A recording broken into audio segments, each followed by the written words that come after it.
지난주에 교회에 대해서 이런 말씀을 드렸어요. 교회는 하나님의 은혜로 세워지는 곳이다 라고 말씀을 드렸습니다. 그래서 베드로 사도를 통해서 하나님은 사람을 외모로 취하지 않는구나 라고 베드로가 깨닫게 됐잖아요.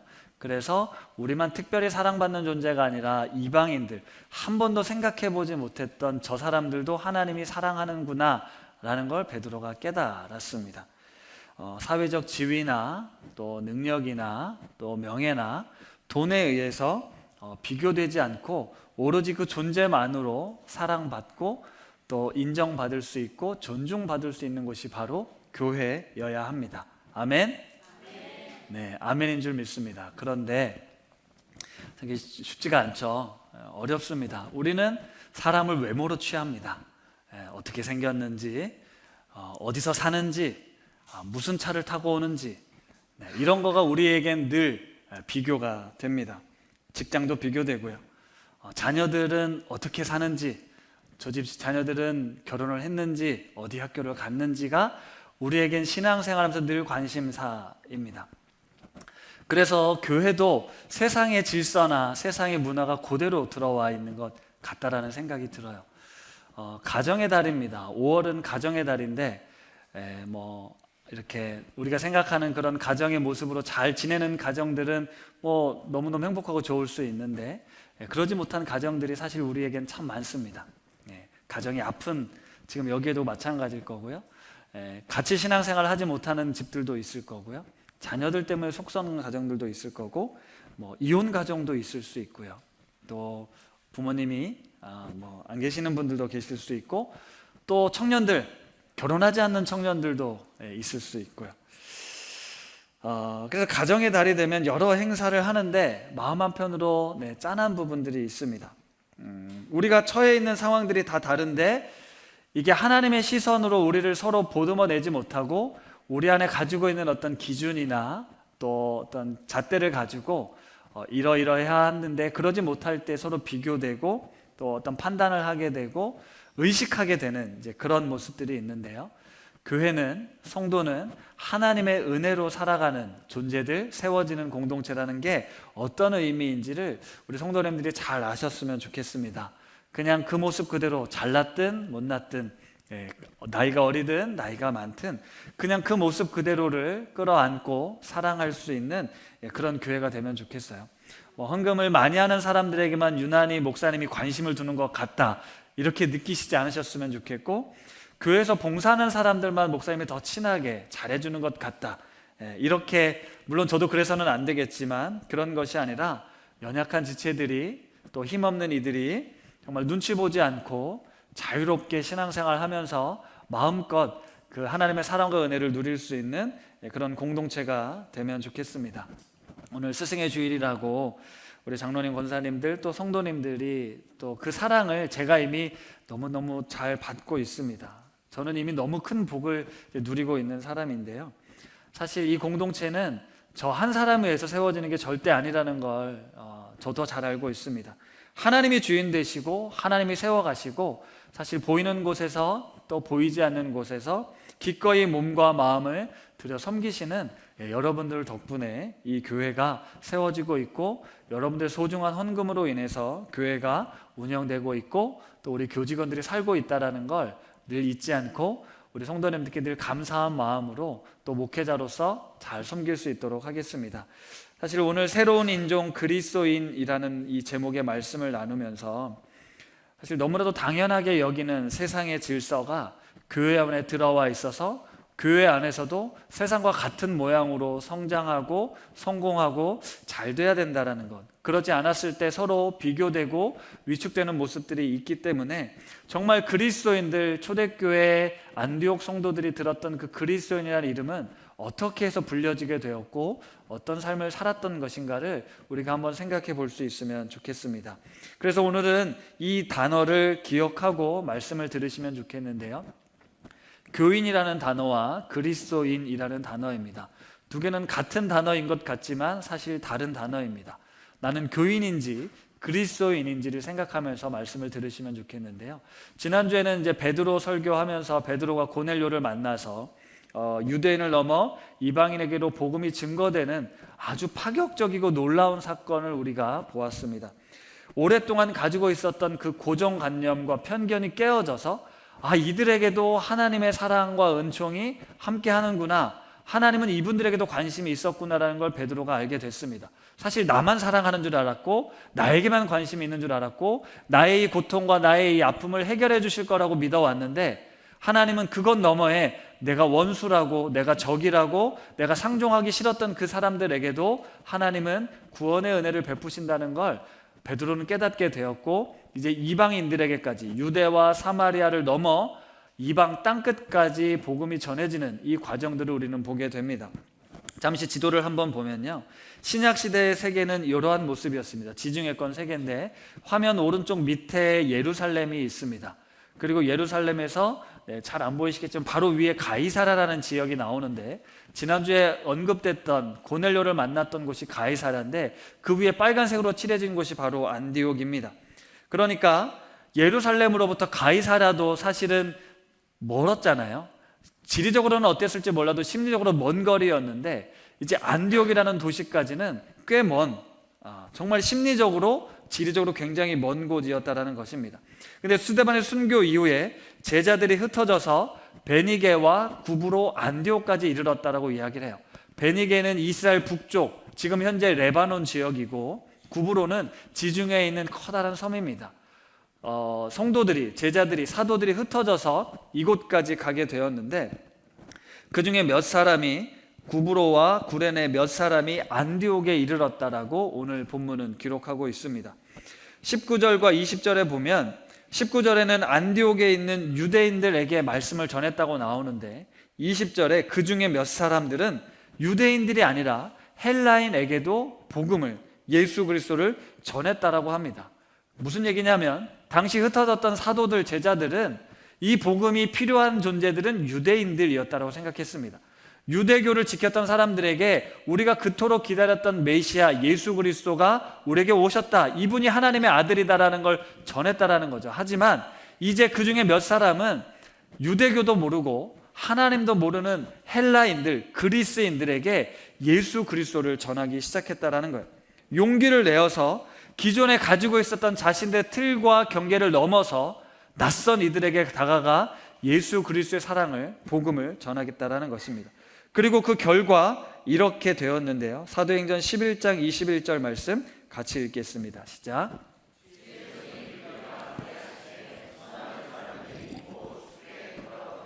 놀라운 사실은 주님의 손이 그들과 함께 하셔서 수많은 사람들, 하나님을 알지 못했던 사람들이 주님께로 돌아오는 일이 일어났습니다. 그래서 이 소식은 곧 예루살렘 본부로 전해지게 되고, 예루살렘 교회는 즉시 안디옥 교회로 이 바나바를 파송하게 됩니다.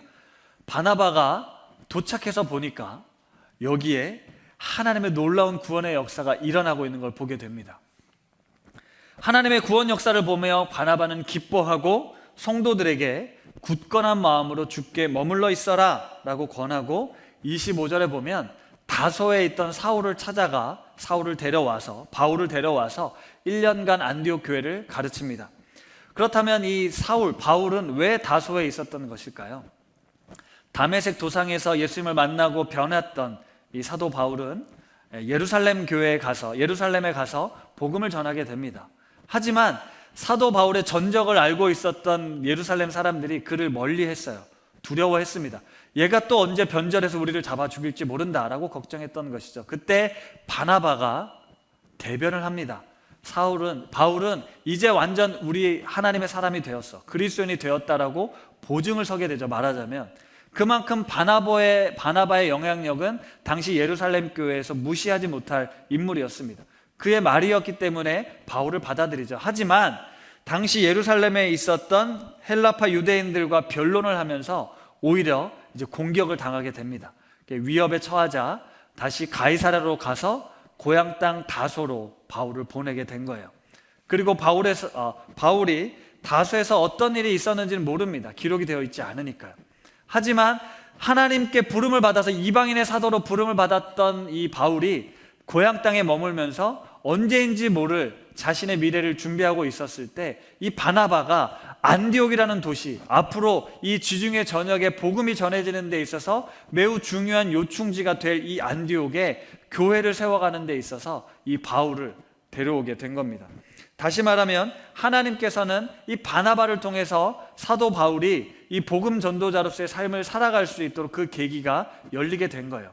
근데 오늘 본문에서는 이 바나바와 안디옥 교회 몇 사람에 대해서 말씀을 나누려고 합니다.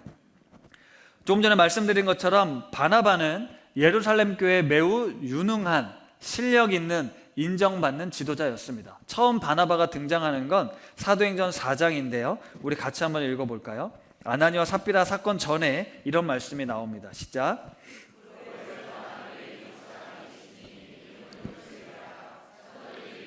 바나바라, 번역하면 위로의 아들이라 하니 그가 밭이 있음에 팔아 그 값을 가지고 사도들의 발 앞에 두니라. 아멘. 사도행전 6장에 7집사를 세우는데 7집사에 바나바 이름이 나오지 않습니다. 그 이야기는 무엇이냐면 이미 바나바는 예루살렘 교회 지도자 역할을 하고 있었다는 뜻이에요. 학자들에 의하면 예수님의 12제자에 포함되진 않았지만 예수를 따르던 70인의 제자 중에 바나바가 있었을 거다라고 이야기를 합니다. 그만큼 바나바는 거의 사도급에 해당되는 그런 인물이었는데, 그를 예루살렘 교회는 이 안디옥 교회, 저 멀리 이방 땅에 새로 개척된 교회 담임 목사로 파송을 하게 된 겁니다. 꼭 같지는 않지만 우리 교회가 좀 비슷해요. 그렇죠? 구로 지역에 이미 오래전부터 우신 중고등학교에서 믿음의 선생님들이 모여 학교의 복음화를 위해 기도해 왔습니다. 그리고 언젠가 학교가 교회가 세워지면 좋겠다라는 꿈이 있었는데 몇십 년 만에 그 꿈이 이루어진 거잖아요. 높은 듯 광성교회는 그 부르심에 응답해서 이곳에 높은 듯 우신교회를 세웠고, 여기에 이제 사역자들을 파송하면서 우리 성도님들이 함께 이곳에 왔습니다. 그리고 우리는 이곳에서 이미 역사하고 계셨던 하나님의 은혜를 볼 수 있었고, 앞으로 이 공동체를 통해 하나님께서 일하실 것을 우리는 기대하고 있습니다. 그런데 바나바는 이 안디옥 교회 부임에서 뭐라고 이야기를 하냐면 하나님의 은혜를 보았다라고 이야기를 해요. 그는 이곳에서 하나님의 은혜를 볼 줄 아는 사람이었는데, 바나바를 오늘 이렇게 묘사를 하고 있습니다. 같이 읽겠습니다. 바나바는 착한 사람이요 성령과 믿음이 충만한 사람이라 이에 큰 무리가 주께 더하여 지더라. 아멘. 근데 여기서 주목할 만한 특징은 바나바를 설명하는 첫 번째 문구예요. 착한 사람이었다라고 이야기를 합니다. 보통 교회에서 목회자들은 뭘 얘기를 합니까? 신앙이 좋든지 믿음이 좋든지 성령이 충만한 어떤 영적인 부분들을 이야기할 텐데, 바나바는 착한 사람이었다. 아가도스라는 단어를 써요. 이 아가도스는 놀랄만하다, 경탄할 만하다, 훌륭하다라는 의미가 있습니다. 바나바는 훌륭할 만한 사람, 훌륭한 사람, 칭찬받을 만한 사람이었다라는 거예요. 그러니까 초대교회에 바나바의 인품이 사람들로부터 이미 인정을 받았다라는 거예요. 그런데 바나바가 이렇게 안디옥 교회까지 올 수 있었던 중요한 이유 중에 하나는, 저는 사도행전이 우리에게 계속 이야기하고 있는 하나님의 시선으로 이방인과 유대인을 차별하지 않고 구별하지 않고 바라봐 줄 수 있는 그런 사람이었기 때문입니다. 그가 훌륭한 사람이었던 건 모든 사람을 차별 없이 사랑으로 섬기는 사람이었기 때문입니다. 구별하지 않고 나누지 않고 그 누구든 그리스도의 마음으로 사랑으로 섬길 수 있었던 이 바나바, 그를 그래서 착한 사람, 인품이 훌륭한 사람이었다라는 거죠. 인품이 훌륭하고 또 신앙이 좋았다라는 건 결국 우리의 삶과 신앙이 일치되었다라는 겁니다.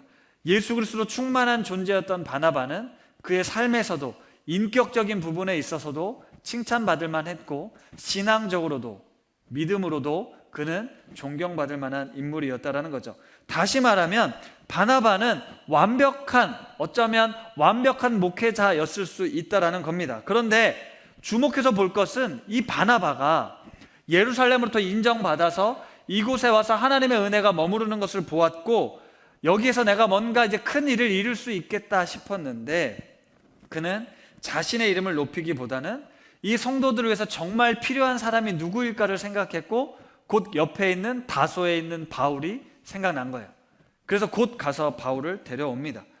사도행전 15장부터는 전도여행, 바나바와 바울의 전도여행 이야기가 본격적으로 시작이 되는데, 아까도 말씀드린 것처럼 예루살렘 교회 지도자 중에 한 사람이었던 바나바, 그리고 사울은 이제 막 예수를 믿고 급격한 변화를 가져오긴 했지만 서열상으로는 저 밑에 있는 이 사울과 바울이 이제 한 그 동역자가 되어서 교회를 섬기게 되었다라는 거예요.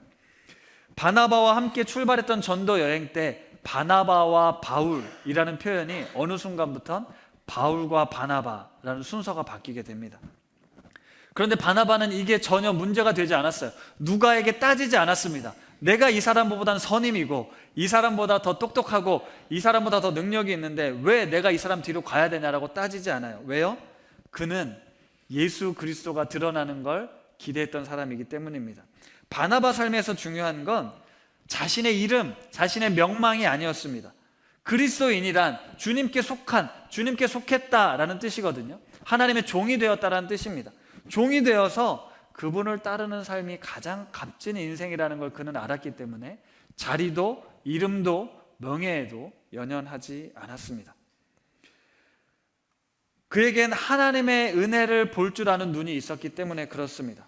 그걸 볼 줄 아는 바나바였기 때문에 이 공동체, 이곳에서 역사하시는 것은 내가 아니다, 하나님이시다라는 걸 그는 알았기 때문에 보통 사람이라면 내가 여기서 잘하면 내 인생 한번 꽃피울 수 있겠구나, 내가 이곳에서 큰 교회 목회할 수 있겠구나, 역사에 내 이름을 크게 남길 수 있겠구나, 이런 생각을 할 법도 한데 바나바는 그러지 않았다라는 겁니다. 그에겐 전혀 그런 의도를 찾아볼 수가 없어요.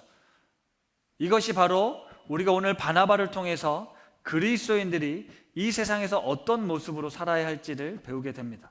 바로 나의 삶을 통해 주님만 드러나는 것을 소망하고 꿈꾸시는 여러분들 되셨으면 좋겠습니다.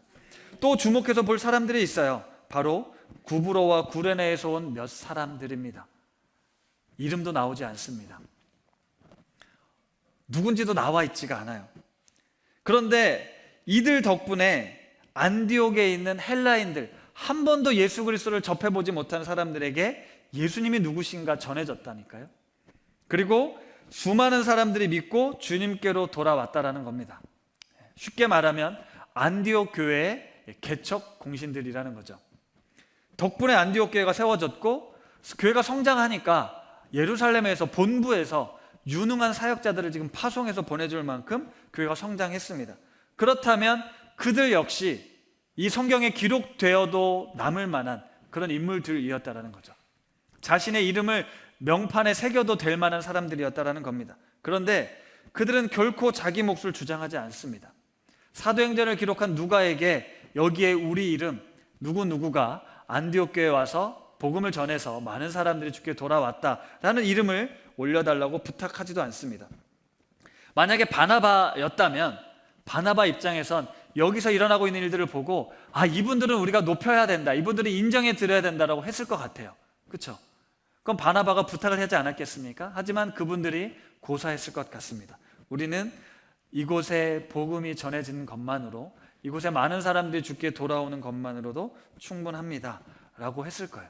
그래서 바나바는 여기에 하나님의 은혜가 있다라는 것, 하나님의 은혜가 있는 공동체가 이런 공동체라는 걸 그는 알게 되었을 거라는 거예요.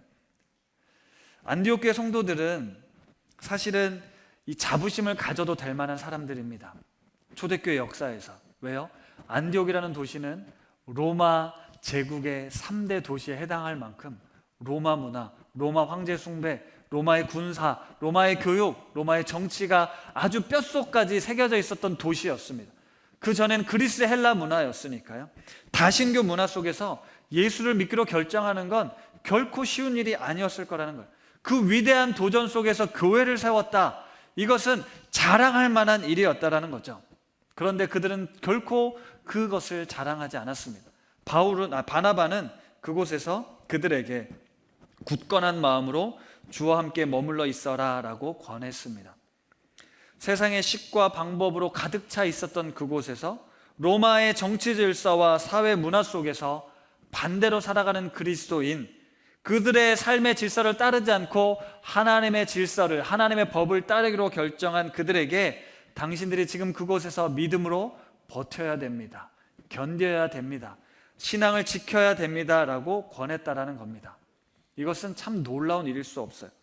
로마식의 성공, 로마식의 계급과 질서를 만들어내는 것이 아니라 철저하게 예수 그리스도를 따라가는 삶을 그들이 살았다라는 것입니다. 저는 2020년 12월 높은 뜻 우신교회의 위임 목사가 되었습니다. 일부 때도 말씀드렸지만 우리 교단 헌법에서 위임 목사가 된다는 건 무소불위의 권력을 갖는 것과 다름이 없습니다. 제가 특별히 사고치지 않는 한 70세까지 제 노후가 보장될 만큼 살아도 되는 그런 아주 놀라운 복을 저는 받았죠. 그때 제가 사도행전 11장의 이 본문을 인용해서 인사 말씀을 드린 적이 있습니다. 여기 안디옥 교회 이름 모를 개척의 성도들이 있었습니다. 그들의 이름은 알지도 못하지만 그들 덕분에 이곳에 복음이 들어가기 시작했고 초대교회 이방인 선교의 전초지가 되었습니다. 저도 제 이름을 남기기 위한 목회를 하는 것이 아니라 하나님이 주인 되신 교회를 세우고 성도들이 정말 하나님의 사람으로서 온전히 세워지는 것, 그것만이 나의 관심이고 진리의 말씀으로 우리 성도들을 그렇게 이끌어 가겠다, 그런 목회자가 되겠다라고 말씀을 드렸습니다.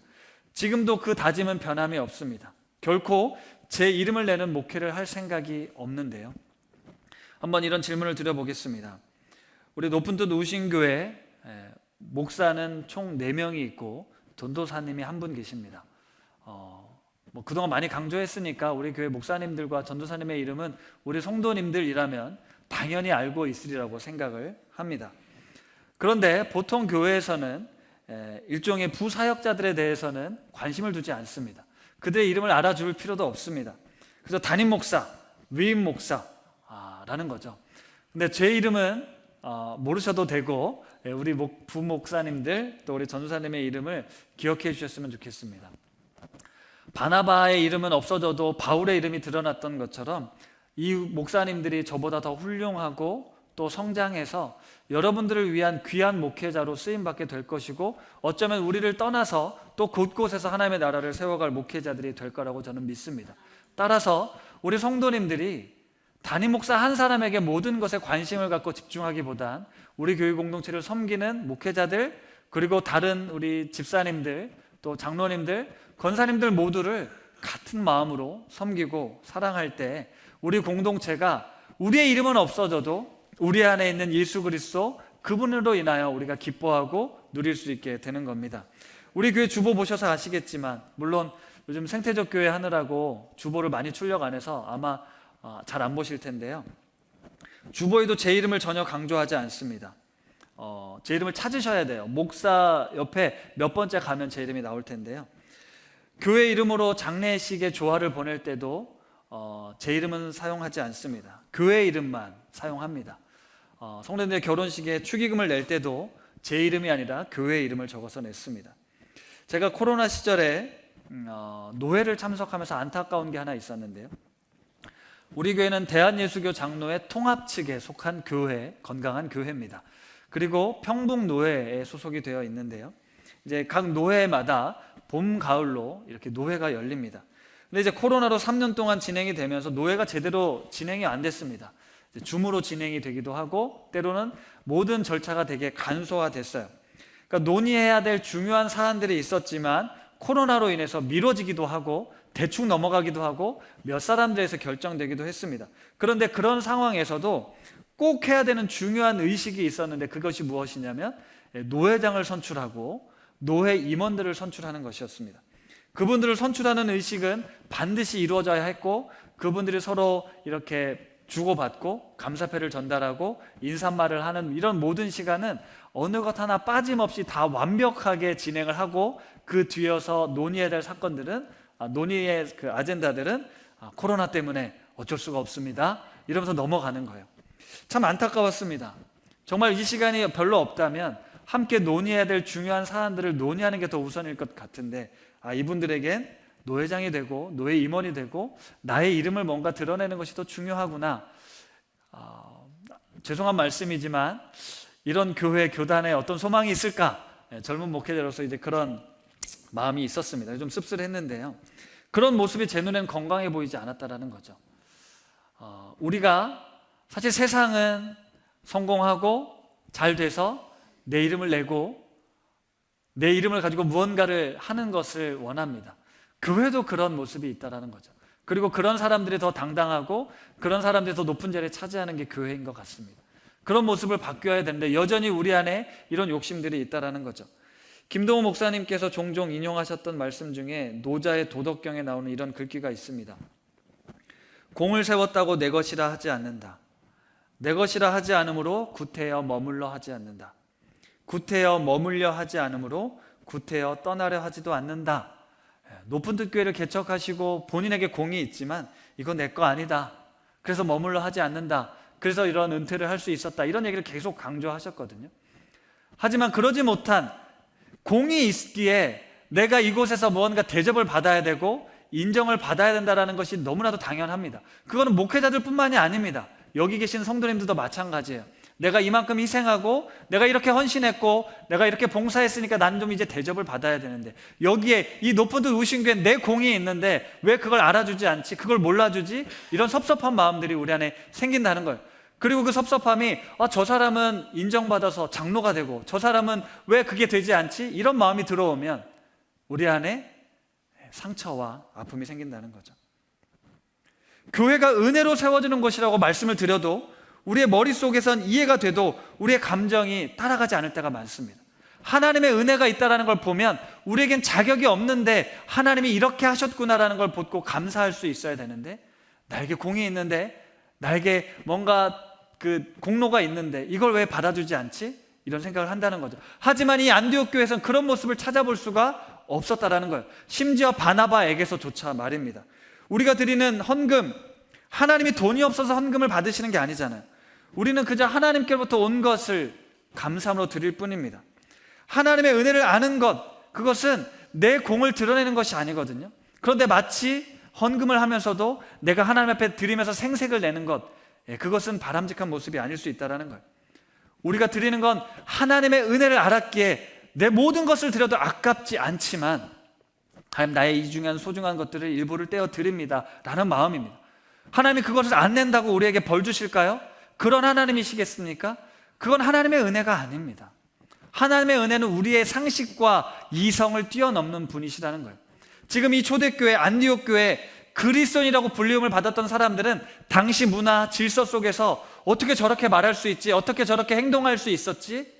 그런 존재들이었다라는 거죠. 안디옥을 개척한 개척 멤버들이 그랬고 안디옥 교회 담임 목사로 부름받았던 바나바도 그랬습니다. 하나님의 은혜를 보았다라는 이 표현은 이 교회의 주인이 하나님이라는 것을 알았다라는 뜻이고 그렇게 절대로 내가 뭔가 했다, 내가 이만큼 실력을 발휘했다라는 데 전혀 관심을 두지 않았다는 겁니다. 사실 내가 드러나면 우리 예수님은 가려질 수밖에 없습니다.